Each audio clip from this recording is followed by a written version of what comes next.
First, I just want to say welcome to all of our viewers and listeners out there. I'm Lauren Diaz. I'm one of the co-founders of Bespoken. I want to thank each of you for taking time to listen and learn and actively participate in our discussion tonight on racism and what we can do to create change. So before we get started and before I introduce our panelists, I did want to take a quick moment and give a brief overview of Bespoken, formerly known as Girl Gang, which started as a women's only ride here in San Diego over a year ago. But as our community has grown to over 200, I really wanted to increase the impact we had off the bike and provide a platform that engages, educates, and empowers. Thus, Bespoken was born. Bespoken is really committed to listening, learning, educating, and amplifying the voices that need to be heard, and really doing our part to change that is so needed. So with that, I have one housekeeping item. This is meant to be very interactive. And so please submit any questions you have via the Q&A at the bottom of your screen. You can submit your questions anonymously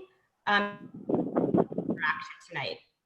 So with that, I'm going to turn it over and have the panelists introduce themselves. We'll start with Sharon, and then go Calvin, and then thank you to the three of you for being here tonight. And with that, I will turn it over to Sharon. Hello, everyone. I'm Sharon Smith. I'm a cyclist, as some of you may know. I do have a real job. I work for a big corporation called Henkel. So I work in the technology field. My role in the company is logistics and planning. So I do forecasting for our sister sites in Asia, which encompass Japan, Korea, China, and Malaysia, I want to say. So that's my day-to-day job. And I want to thank Lauren for this opportunity to be a part of this. I think we can impact some lives on the other end of the screen, and hopefully what we say tonight, you can take it with you, and we can continue to touch each other's lives. Yeah, like Sharon said, thank you, Lauren, for having us on here. My name is Calvin. If you don't know me, last name Smith. Me and Sharon are not brothers, but I know some of y'all are wondering. I live in Phoenix. I'm from San Diego, and that's how I met Lauren. I've been cycling for like a year and a half, maybe 2 years now.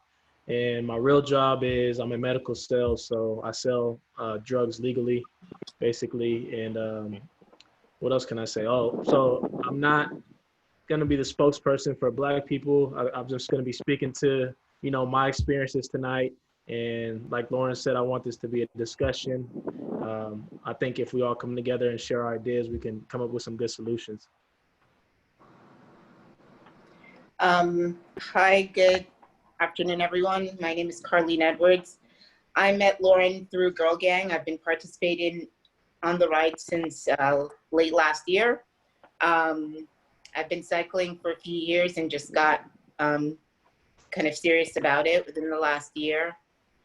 And my day job is I'm a cybersecurity analyst for Sempra Energy. I practiced law for several years before I went into the e-discovery technology sector. And right now, I'm really excited about the opportunity that Lauren asked me to be a panelist. Same as Calvin, I'm just speaking to my experience and, what I've observed, working, going to school, and just, being a part of the society. So just happy to contribute to this forum. Well, thank you guys again. So we're going to get right into it. We're going to start with the question of what is racism? What does that mean to you? How would you define it? So we'll start with Carlene, we'll go Calvin, and then Sharon. So when I think about racism, we have the basic definition of racism, right? Judging someone or discriminating based on an individual's race. But I usually think about it in the broader spectrum of systemic racism and how that really impacts the day-to-day life of, you know, Blacks, people of color in our society. And I think really the notion of systemic racism is how I characterize and view racism, how it impacts, you know, Blacks' ability to buy houses, our educational system, the impact it has on our prison system. And how I see it is this country initially was designed on the notion of slavery, which was the initial systemic racism. Then we moved on to Jim Crow, and it was redefined. And that was the other version of systemic racism, Jim Crow, then segregation. And now kind of the present day, we deal with systemic racism in the judicial and prison system. So I think, you know, the way we see racism in this country is like, oh, we've made all these progressions. But at the same time, it's just been redefined and reformed as a different version of what it is. And to that effect, people always have this discussion of racism as, you know, who can be a racist? Can someone who's Black, you know, or a person of color be racist? And I think that's a really unusual question or odd question that people always ask, because one individual being racist or prejudiced or discriminate against me as an individual doesn't have necessarily a huge impact on my life without the systemic impact behind it, and which is kind of what characterizes racism in America, how our school, education, prison, and, you know, just like even housing system is designed. So an individual Black person being racist, by definition, yeah, you can discriminate or judge someone who's white because of their race, but there's not the systemic weight behind that racism that really has an impact on how they function and go about their day-to-day life. So that's kind of my view and definition of racism as it exists in the US. Yeah, I think that's she kind of hit the nail on the head. That's going to be hard to follow up. So for me, I feel like racism is just being defined by your race, or maybe somebody has a feeling of superiority over you because of their race.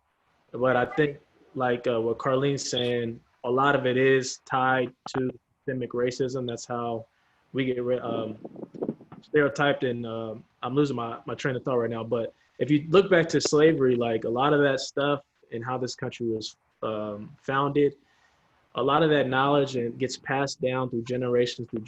And then when you look at like redlining and the lack of funding for schooling, and then if you have a class of people who aren't educated and their job opportunities aren't there, then they end up committing crimes, then they end up in prison, and then they end up with a felony, they can't get a job. So it's really like this systemically racist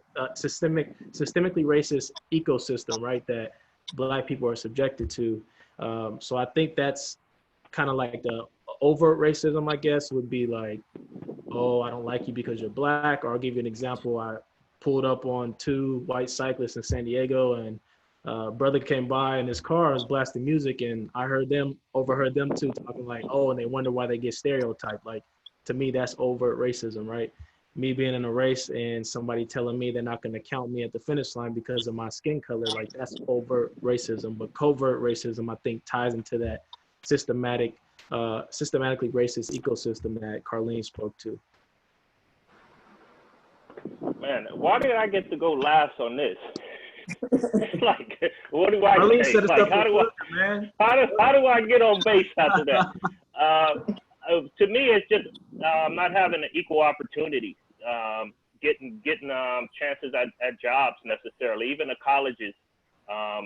Our schooling systems are less than some of the schooling systems in the suburbs. So you actually enter the game like behind the person supposedly started at the same place as you. So that's racism to me. Getting, like Calvin said and Carlene said, getting stereotyped, getting put in the box.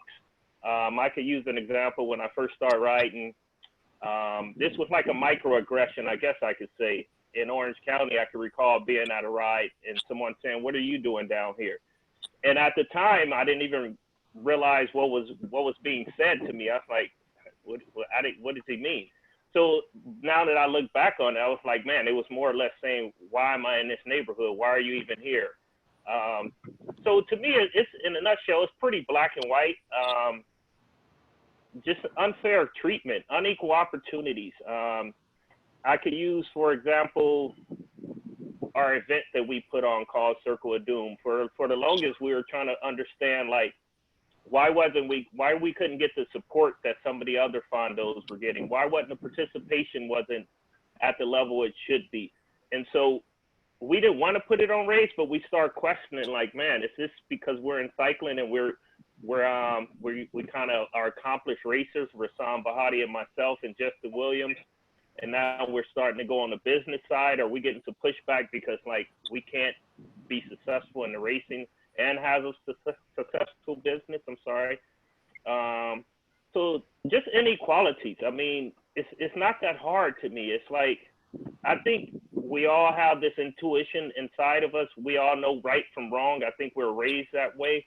So I just think inequalities, and it's shown in, like, our schooling systems, our neighborhoods. The funding isn't the same. I grew up in inner city.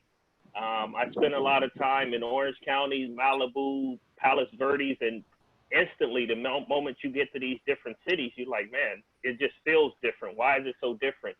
And like Calvin said, it's just this cycle that for some reason we get put in.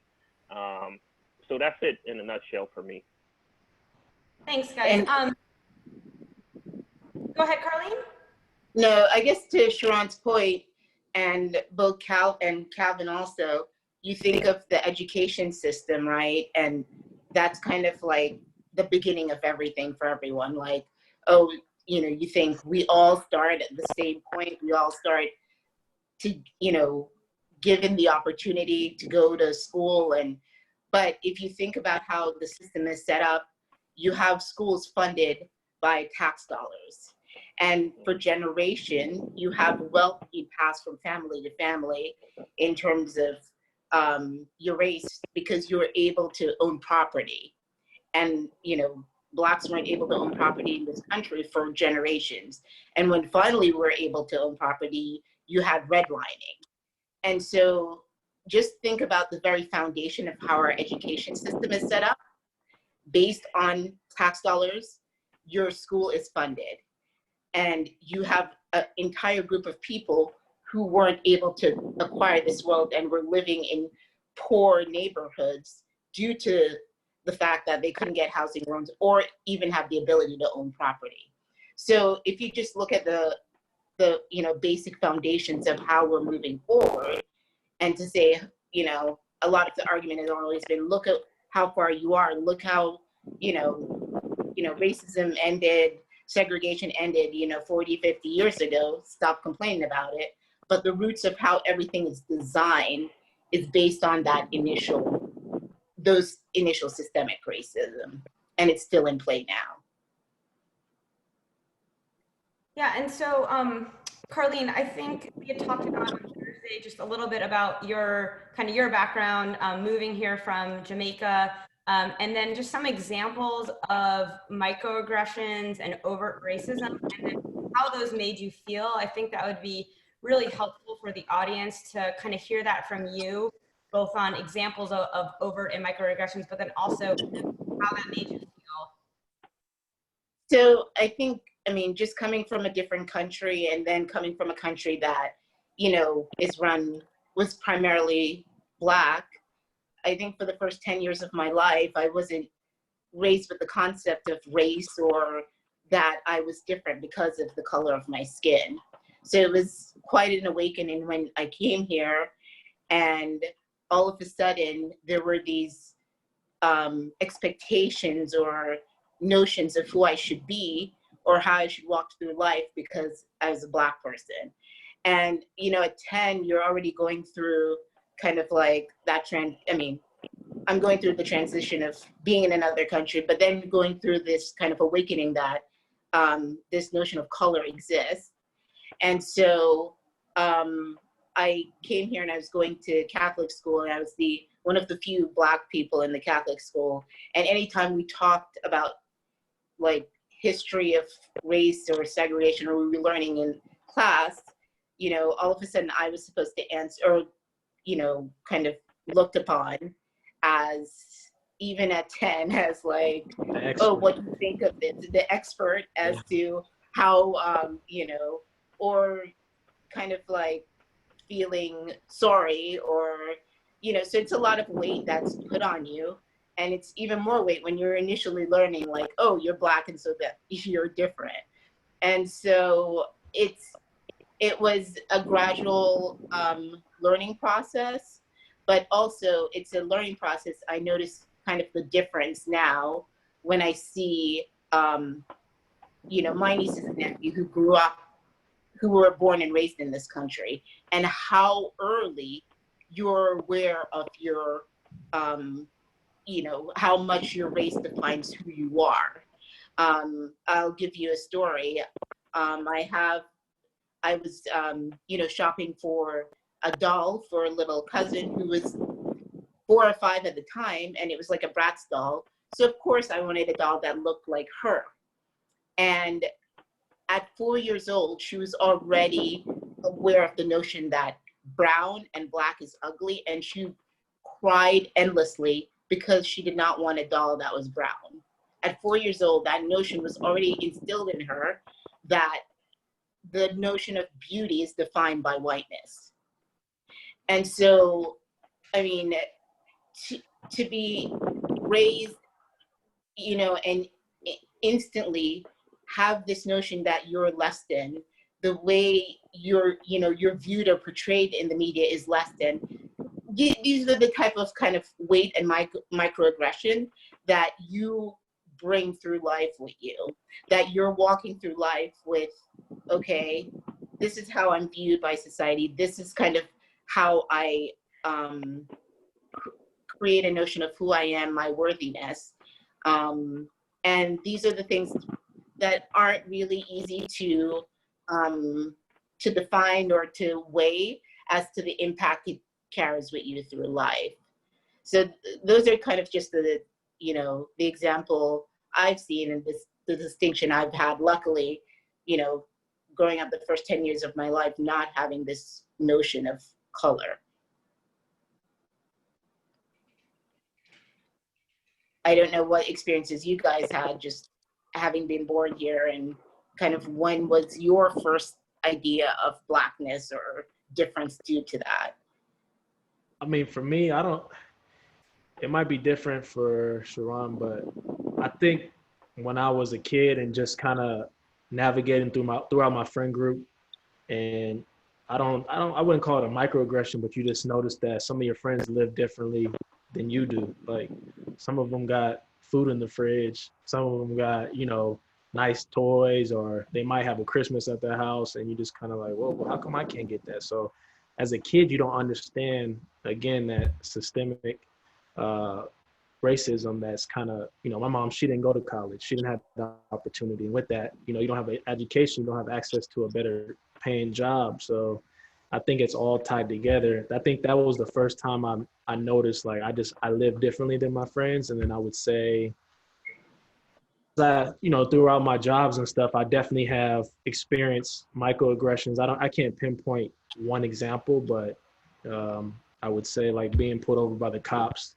for no reason. I'm sure Sharon and Carlene probably experienced that too. Just to kind of, we call it driving while black is one of the phrases we use. They ask you if you got guns in your car, glove compartment, and they just let you go. And so I would say examples like that are what stand out to me the most. One experience I had when I became a cyclist, because I got integrated with people that I wasn't integrated with growing up in South Central. I can recall being at a friend's house for dinner, and they lived in a very nice home, and they were just talking about their daughter going to college, and they were like, I'm gonna make up a name. Jasmine's not going to get into Stanford because she didn't take X, Y, and Z class, but her GPA was a 4.0. And so at that time, I was like, man, why is she not going to get into Stanford? She has all these good grades. But she wasn't taking these certain classes that were needed, but she was going at a very good school. And it made me ponder, like, man, growing up in the inner city, you have no shot competing and coming in based on what you competing at. And then growing up in the inner city, we don't even have a clue that this is the game or why we're not getting the opportunity. Back what Carlene was touching on, like the redlining, the tax dollars that fund our schooling. Our schoolings are at such a lesser level that we don't get the same opportunities. You may get in just because they need to meet a number quota based on not having enough African Americans, at that school. So it's like, it's kind of mind boggling that we don't know some of these things, right? So I think we need to tear down some of these walls, because if you coming into a situation so far behind, we're never going to catch up. I mean, how do you catch up to that situation? I can recall recently, maybe 3-4 months ago, I was at Gelson's because I live over here in Long Beach. I don't live too far from Belmont Shore, which is a nice part of Long Beach. And I'm in Gelson's, and I'm noticing like this lady kind of like follow me around the store, you know, from the inner city, so I can detect like, hey, what's up? She's following me. And I'm like, man, she think I'm going to take something while she following me around the store. I was like, whatever. And then I remember I was checking out with my food, and the guy at the cashier, he goes, Instacart. And at the time, I didn't even know what Instacart was because I never used it. I was like, huh? Like Instacart. It's like, man, I don't know what Instacart is. Oh, I'm sorry. He thought I was there shopping for somebody in the neighborhood. I was like, and it didn't dawn on me until later. I was like, man, this guy thinks that I'm up here. I can't even come here and shop for myself. So some of those little things, you try to like push them out and be like, oh no, I wasn't getting stereotyped. I wasn't getting put in a box. And then over time you think about it and you're like, man, I was getting put in a box. So like we're trying to rise up from situations, and then we run into these little small situations. I don't blame the kid who was on the register, but it's like that's his mindset, and that's the way he was probably raised, or his environment, that he's not used to seeing black people over here shopping. He assumed that I'm there shopping for somebody in the neighborhood. So I think we just need to stop viewing people based on the color of their skin or the stereotypes you may have seen on TV or the news. I can recall racing, and people would say, well, you're not going to win today because it's not going to come down to a sprint.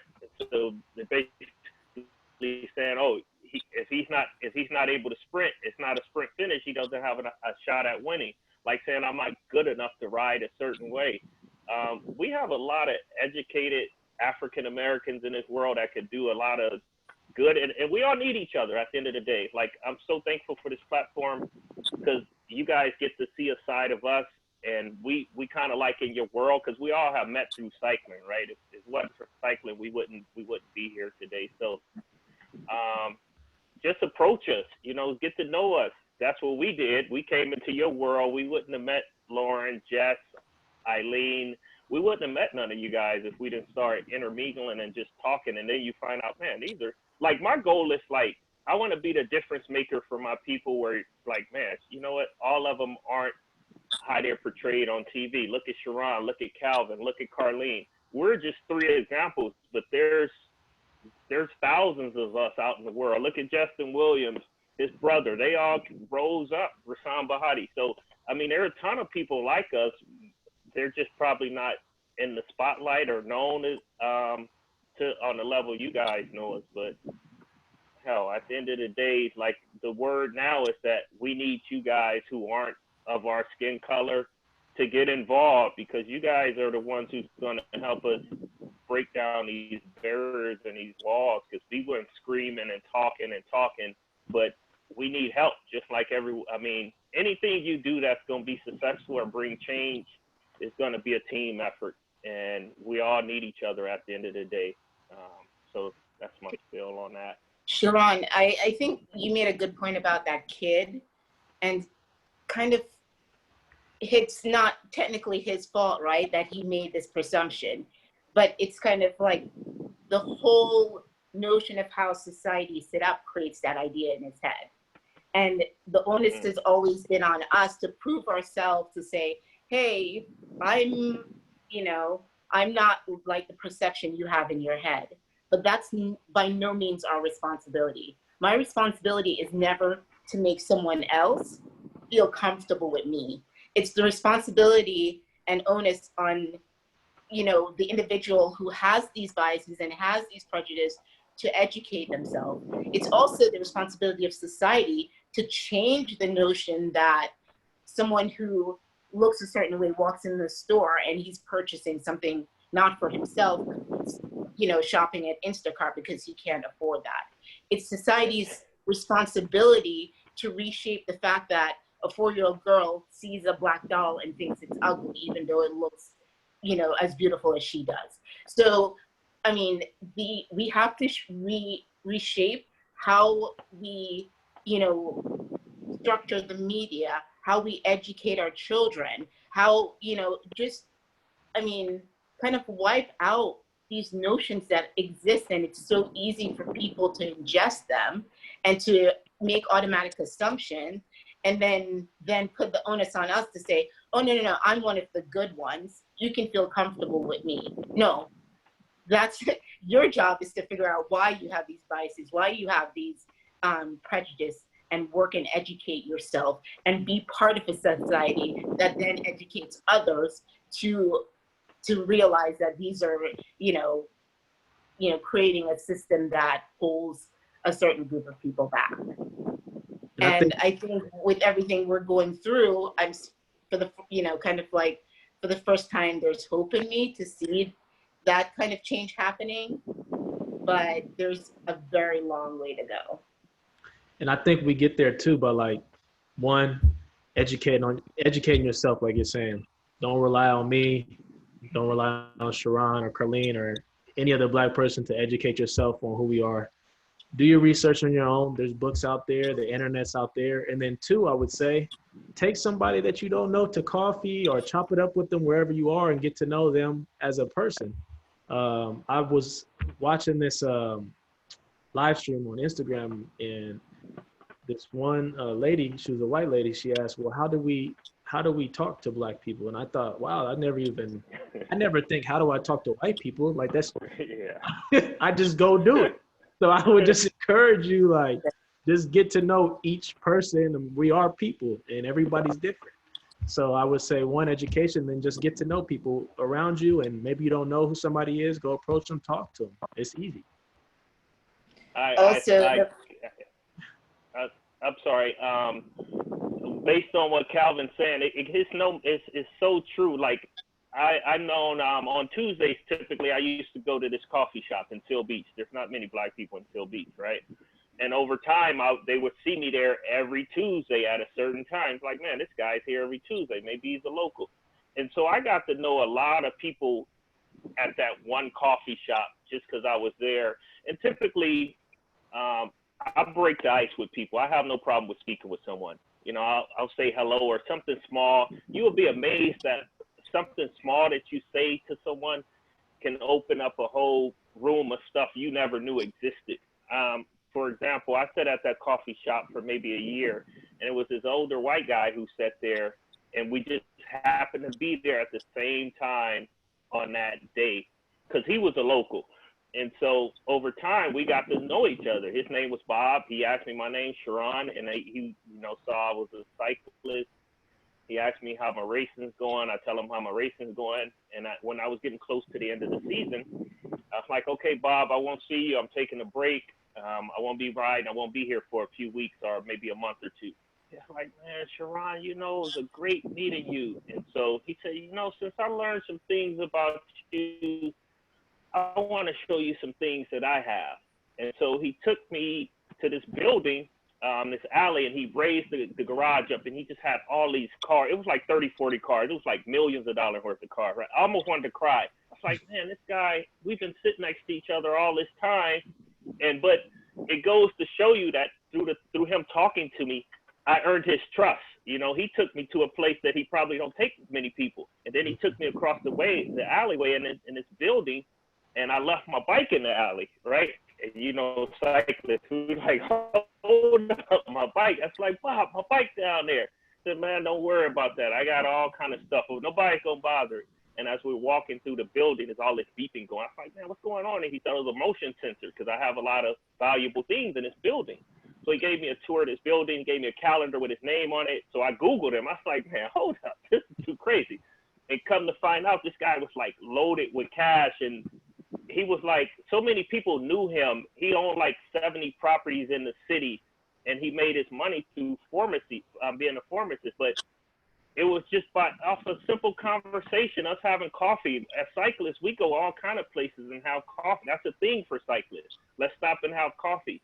Yeah. And there may be someone sitting out there of color who out there with their family. You never know. Like, heck, Carlene, she's like in the law field. Calvin, he does medical sales.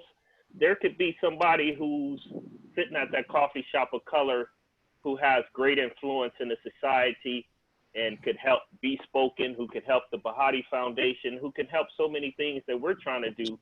So my thing is that just talk to people. You'll be amazed at what you find out and how far that can take you. Because if you think about it, right, this is a platform that we're on. There's 4 of us. I don't know how many on the other end, but if each one of us on this platform tonight decides to talk to somebody of color, I continue to talk to somebody who's not necessarily look like me or talk like me.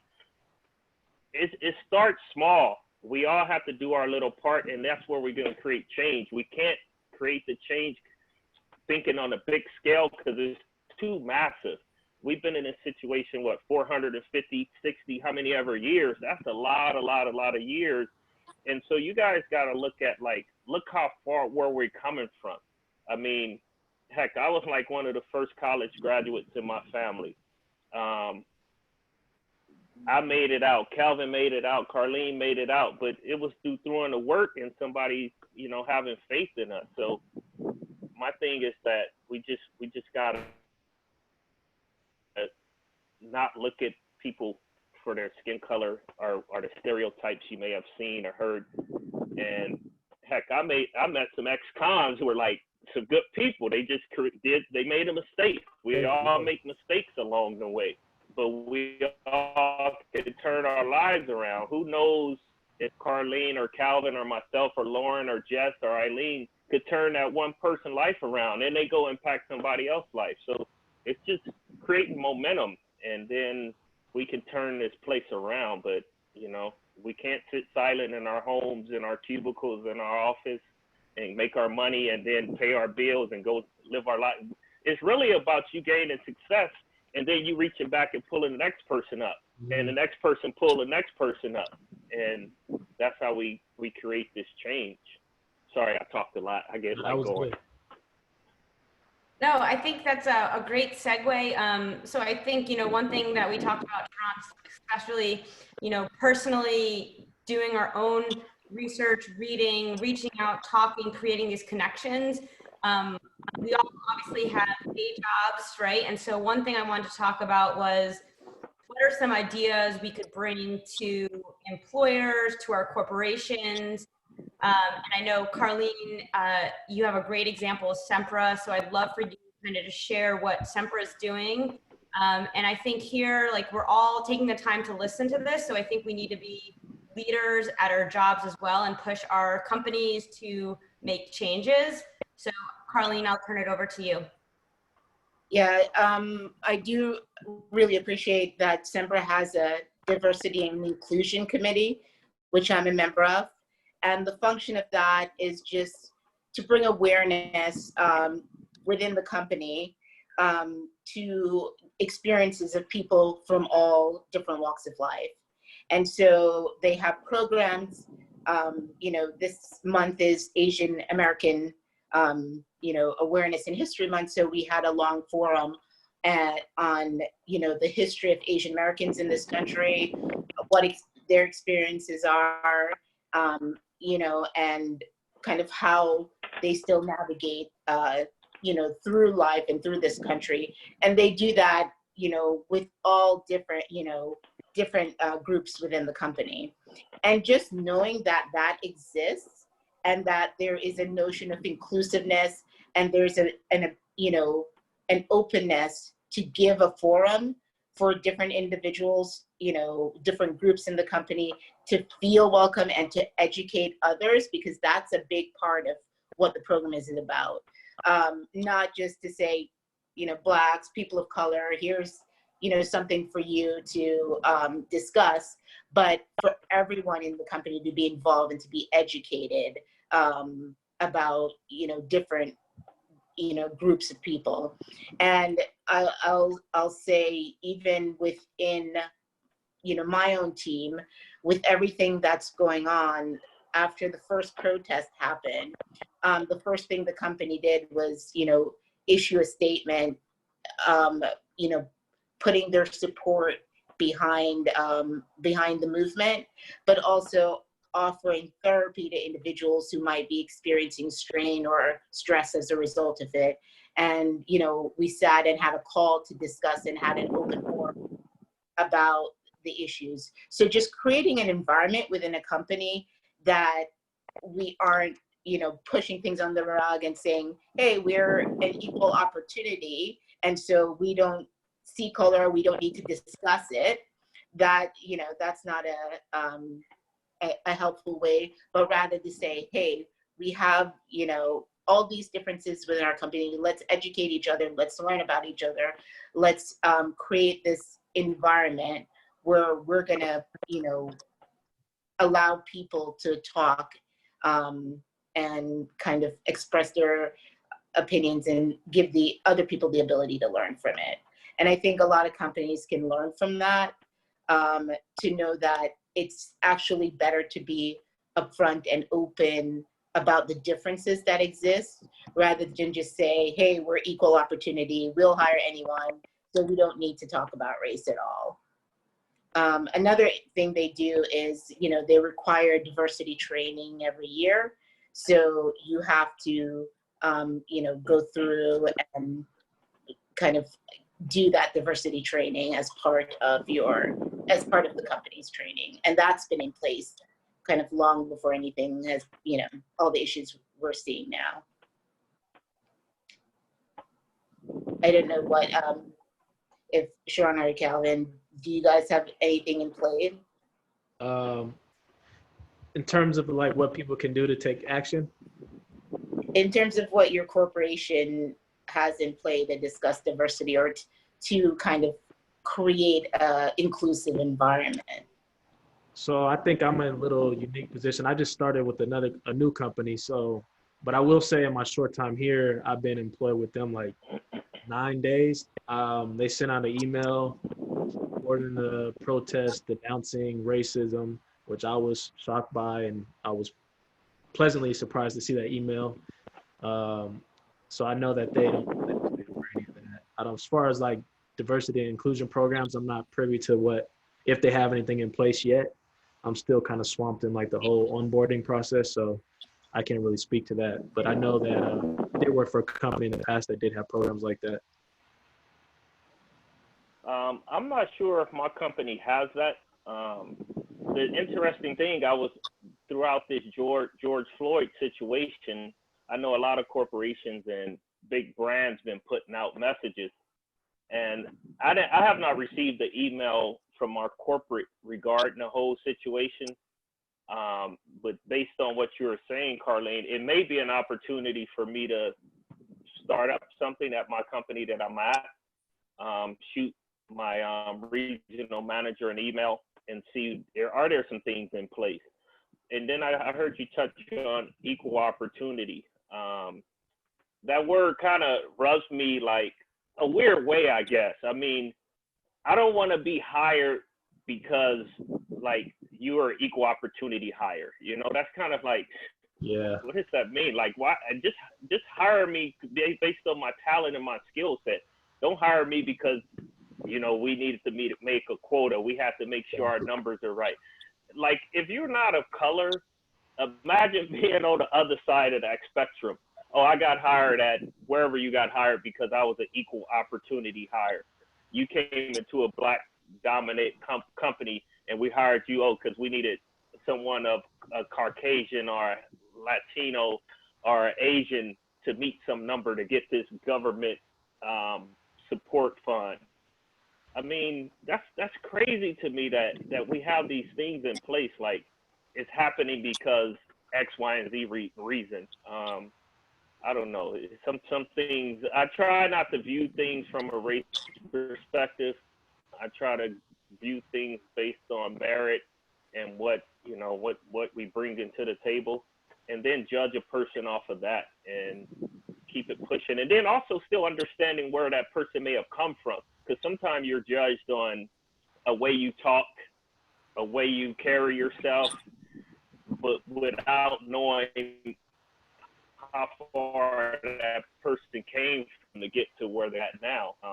Because we're all products of our environments, right? The more we read things, the more successful people we around, we begin to become that. So yeah, but I need to look into that. I'm gonna put that on my to-do list, Carlene. That's great that you guys have something like that in place. Yeah. Go ahead. No, Carly. I was just gonna touch on what Sharon said about kind of the equal opportunity situation. So I'm of two thoughts on this. My first thought is that we've had a system designed to naturally make the presumption that if you have an application of two individuals, you will, generally, just kind of how we have been set up, a white male's application, even equal to mine, will have a better assumption of, qualification, etc., than mine, even if we have the exact same credentials, right? Yeah. So we never make an assumption that him getting the job is an advantage because he's white, because that's just how it always is. But I mean, technically, that's how the system is set up, right? The notion that, a white guy walks in a suit and tie, and there is these notions of who he is, what his wealth status is, and how he walks through society. So I don't really, I don't have an issue to say if I see two applications come in, and I see, for example, a woman, and I'm in cybersecurity, and there are very few women in my field. The notion that I might say, these applications are exactly the same, and so I want to bring more women into this field, and I'm going to give kind of a little extra credence because they have the exact same qualification to this woman to kind of bring more women into the technology field, because they do not have they don't get the same opportunities just because of how it's always existed. I think also too, 'cause they're capable of doing the job too, And yeah, and they're they've met all qualifications, right?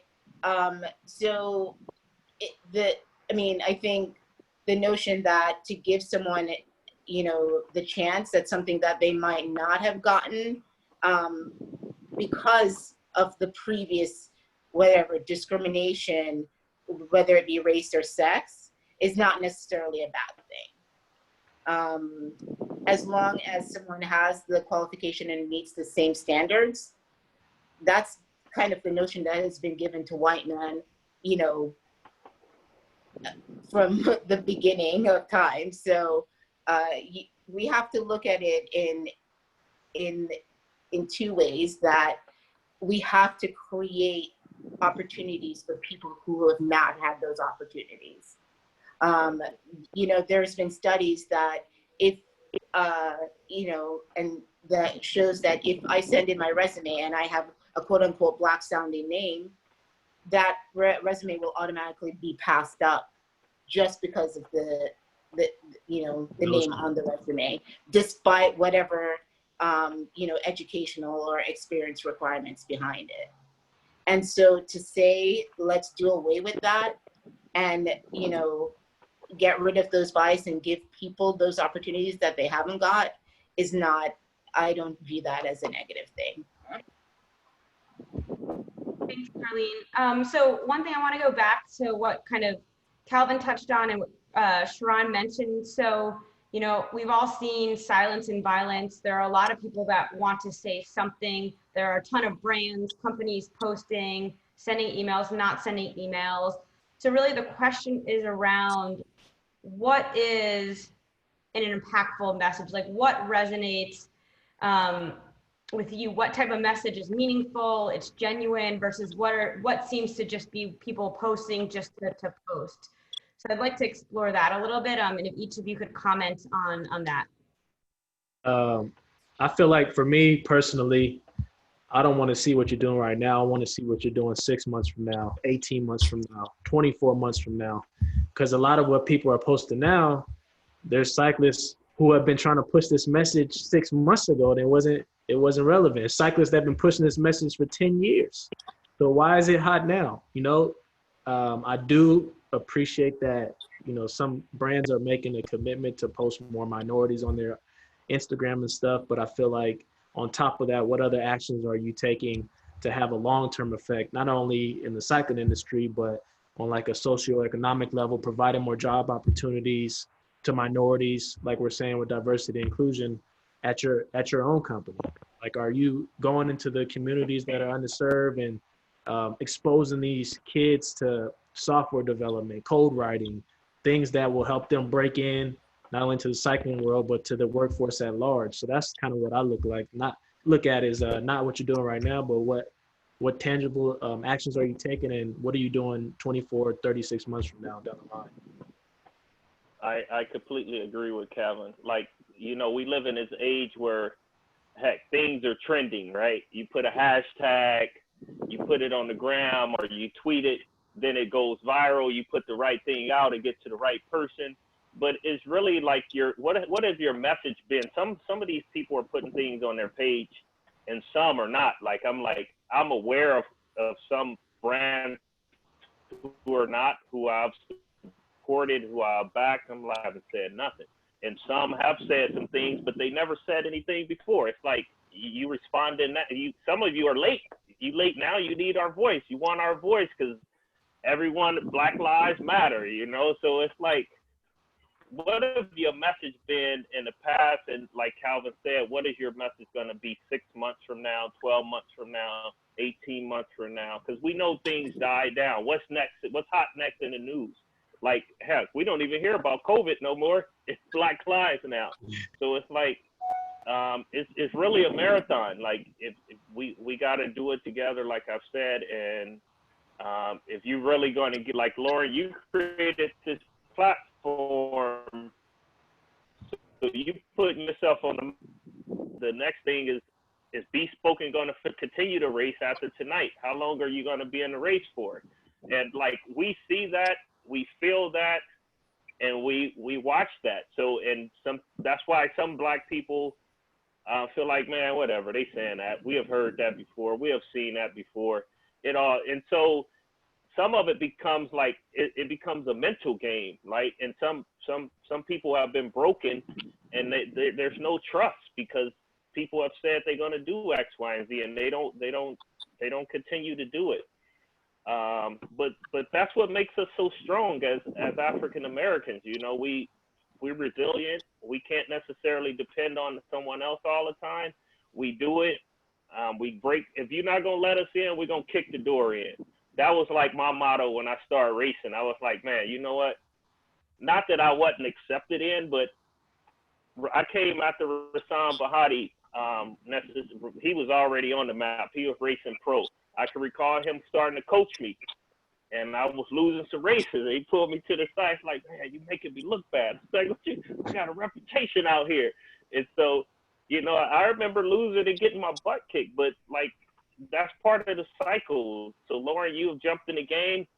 I don't know how long you and your crew want to be a part of this, but it's going to be hard. You're going to get some pushback. Some people not going to want to get on board. If they don't want to get on board, screw it. It's a message in your consistency and being optimistic and being positive and treating people right. At the end of the day, people are going to pick up what's pure and what's not pure. And heck, let's kick the door in, man. They already tearing down statues. Let's continue tearing down stuff. And if it's For the not good, genuine, not for the bad. Yeah, I completely agree. I mean, a statement means nothing, right? Without without a long-term intent. And it's not just statement, it's how are we going forward in terms of, the big thing now is defunding police. The big thing also is to reform our prison system. So we can't look at this as, within the last 3 weeks, we've seen these messages and, things put out. We're talking about 400 years of a system that was put in place to, kind of place a group of people at a certain level. And to change that, we're going to have to continuously chip away at it, one foundation at a time. So corporations changing how they're hiring, how they're spending their money, how they're, looking at resources and looking at, the people that they're able to fund. Our criminal justice system. I mean, from this, I learned that most cities spend 45% of their budget on police. How do we begin to reallocate funds to healthcare, to mental health, to education? I mean, these are the things that we have to fundamentally change, and it's not going to take 3 weeks of protesting. It's going to take, continuous discussion years down the line. People getting out and voting for politicians who support these causes. People, continuing to be on the streets and advocating and protesting. Us completely reforming, our sentencing and prison system.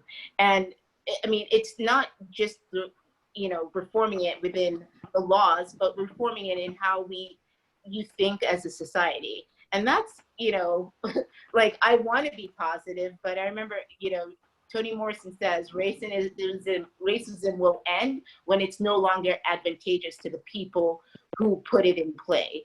Is it still advantageous? Clearly it is. So how do we get rid of it? And how do we chip away at the very foundation of it, even though it's still advantageous? And that's not going to take a letter or, putting out press releases. It's going to we have to actually change the complete foundation of how we think and operate as a society. And I hope this is the beginning of that.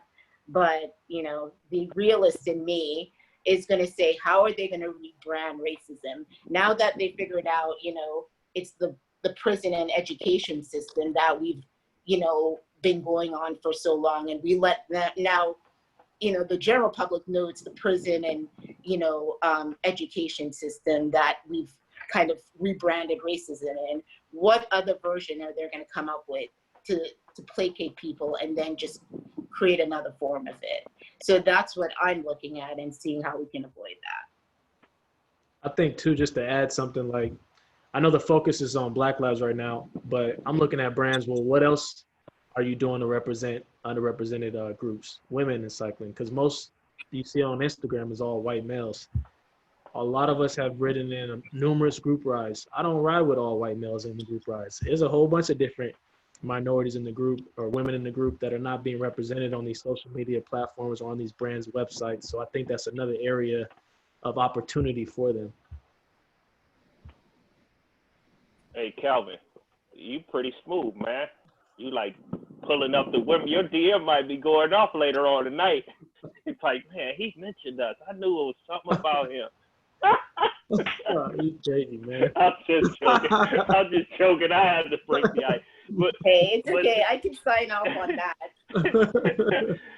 Hey, one other quick thing that I was thinking about as you were talking, Carlene and Calvin, is that we're all cyclists, right? So I'm sure there's cyclists on the other end watching this or listening. Some cyclists who may be on the other end or listening, you may be in a position of influence at your company for a bike brand. I don't know, but as Rassam posted something a couple of weeks ago, and he posted like, how many people on your board do you have or are of color? how many people are in your big meeting rooms are in color. So sometimes we got to look around our room and see if the room only looks like you. You want to create change, but everybody in your room looks like you. How are you going to send somebody in the field to connect with somebody who looks like Calvin, Carlene, myself, or Lauren? You're Latina. So I think you're Latina. I'm sorry, but you have a last name Diaz, so I'm assuming. But yeah, so look in our rooms. So what does your room look like? If nobody in your room looks like people of color, you might want to change your room. It's like, right. I read a quote: if you're the smartest person in the room, you're probably in the wrong room, because where's your growth and learning gonna come from if there's nobody to challenge you or push you or create change? So heck, look in your room, and I think we'll get some of our answers answered, especially in the cycling world, because there's a lot of CEOs, there's a lot of CFOs, there's a lot of big directors who are cyclists, and some of them may be watching this. And if they're not watching it, when they go on YouTube, say, you need to check this out. Maybe it'll be like, man, I see why I can't impact. Some right. of my partners I shared on my Instagram, I was being very transparent, because I don't believe in, trying to filter stuff or who feelings am I going to hurt. I said in a tactful way, but some of my partners was like, Sharon, I want to say something, I don't know what to say. And like, is it my fault that you don't know what to say? You didn't engage. How did I become a partner with you? Is it just because I won races and like, okay, he seems like a good guy? I mean, you took a risk with partnering with me of color. There's not many of us of color in the sport. So of course I stood out some and my success helped, but heck, what's going to happen when Sharon leaves or Justin leaves? Or Corey leave, or Rasan, or Calvin leave, or Carlene leave? I mean, it starts early. You get the people in, and that's how you're going to create some real true change. You start hiring people who don't look like you, giving opportunities. And people, heck, word travel. And then that's how you're going to create change. And really, you can feel proud. It's like, man, you know what? I put my boots on. I went in a fight with them. And if somebody, fight for the next person. You'll be amazed at what happens, and that person will treat you like family. So, message of the day: look in your room. That's a good point. It's been proven that the more diverse a room is, the more creative ideas that will come into play, right? Because you have people who are coming from all different walks of life. So you're actually adding to your company and your ability to grow. And so, if everyone is in the room is from the same background, from the same experiences, how different are the ideas going to be that's going to, that people are going to be contributing in that room? Agree. So I think I want to close out. We have a couple questions that we haven't got to, so I think I'll send those out to the panelists after the fact, and we can touch on them offline and send out the responses. But kind of the final question I want to close with, which is a good segue to the Bahati Foundation, is there's been a couple questions around what are programs that you guys know of that people in our community could become involved with, programs helping inner city kids get on bikes, any other sort of resources that resonate with you that you could share. We'll end on the Bahati Foundation, which is what we're supporting tonight with the webinar, but let's just go around and hear a couple of programs you guys could recommend for people to become actively engaged with. I would say, here's an idea: start your own program, right? You can find a program that's out there, and we're talking about the world of bikes, but how can you make an impact on people in their daily lives, like outside of bicycles? Do you work at a tech firm? Are you a scientist? How can you start a mentorship with people in these underserved communities to actually change their quality of life? Like, bikes are fun, they're cool, there are health benefits to it, but how can you help change the systematic racism that's going on a larger scale? So I would say, tap in with some of your colleagues, maybe leverage the experience that you have in a particular industry. There's a digital gap. If you don't know what that is, look it up. A lot of these kids in underserved communities don't even have internet. So how can you go in to these schools, talk to these kids, get them connected with laptops, start exposing them to different code writing, software development, anything that falls within that science, technology, engineering, math, because that's the gateway to the future. And I think with those, with that exposure, these kids can afford their own bikes. We won't have to give them bikes because they can provide for themselves, right? So I think that's something to kind of reflect on is what can I do where I'm at now with the experience that I have to make an impact? I've been involved in a lot of kind of girls in tech and girls who code organization.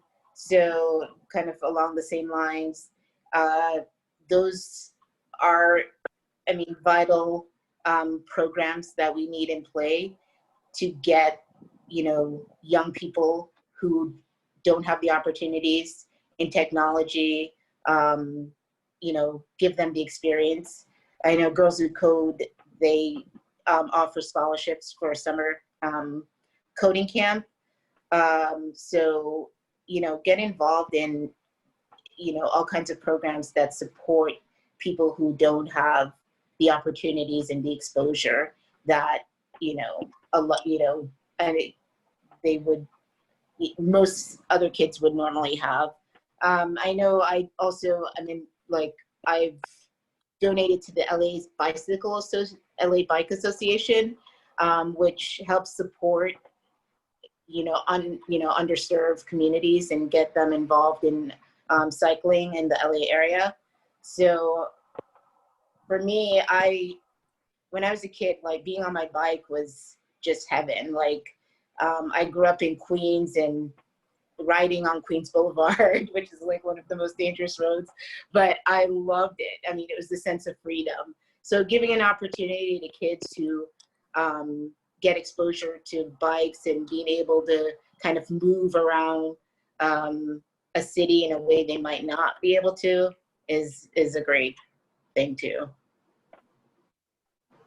I would also say, for me, I love to motivate and inspire. So Calvin's in the tech and all that brain stuff over there. So I'm not going to dab in that because I'm not going to try to fake like I know what I'm talking about.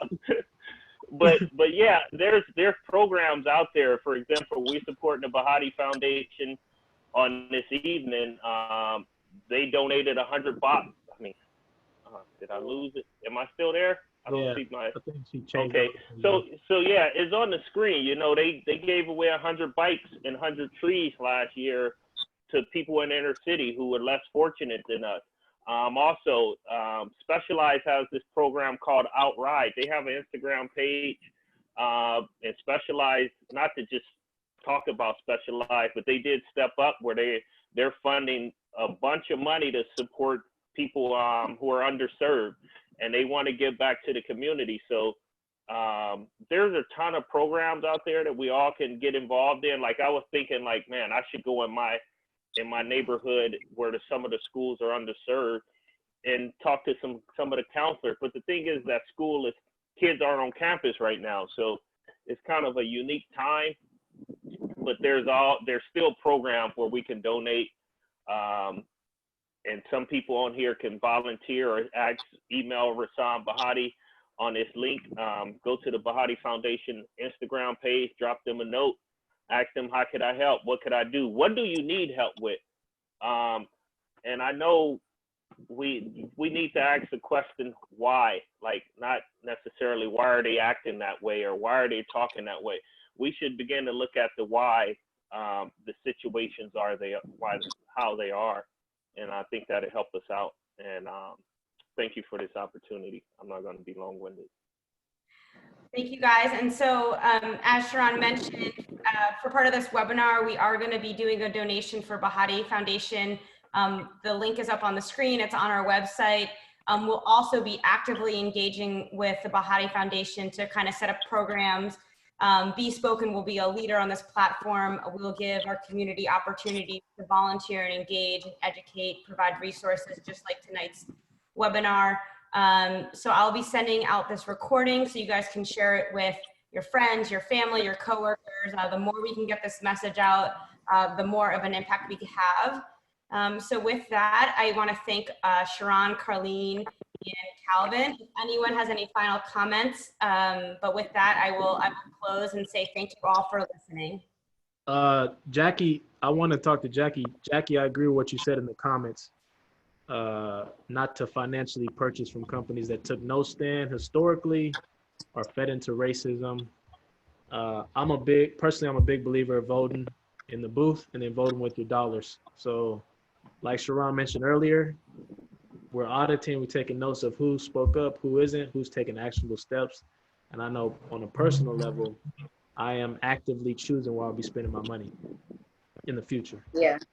I know I started doing that during COVID when I saw corporations who were, you know, really supporting their employees, you know, paying them even though they weren't be able to work, and especially when they could afford it. I know, you know, I was doing that for COVID, and I'm definitely aware of that now with everything going on with BLM. Same. Mia, do your best. I'm That's done what- talking, Lauren. I don't want to eat up the time too That's much. a first. Oh man, so that's the word on the street, Sharon. Shut up.